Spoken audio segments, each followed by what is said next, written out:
Ahojte!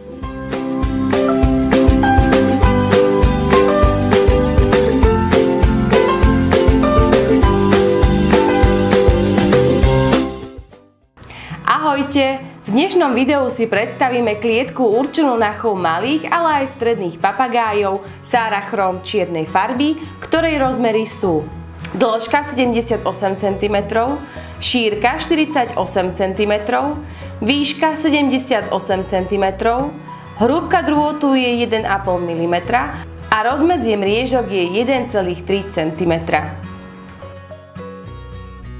Poďme sa spoločne oboznámiť s časťami klietky, ktoré sú mriežka, plastová vanička so šuflíkmi, krmítka, kúpeľnička, bydlá, plastové úchytky a napájačka.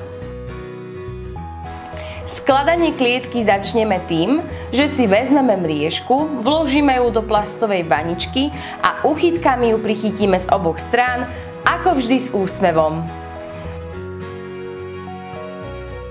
Túto vaničku vsunieme do bočných dvierok, avšak predtým by sa patrilo ich aj otvoriť.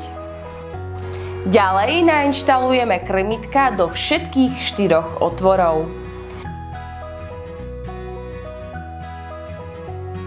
Napájačku na vodu vsunieme medzi mreže kdekoľvek, kde sa vám to pozdáva.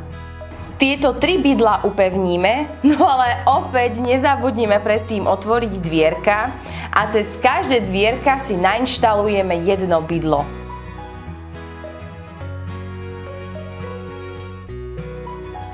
Rebrík umiestnime ku krmitkám jednoduchým upevnením o mriežku a drevenú hračku na najvyšší bod klietky.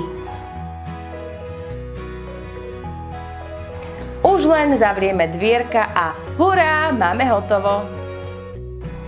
Ak vás táto extra veľká klietka Sarachrom zaujala, tak nájdete ju na našej webovej stránke www.abczo.sk, ktorú nájdete dole v popise videa.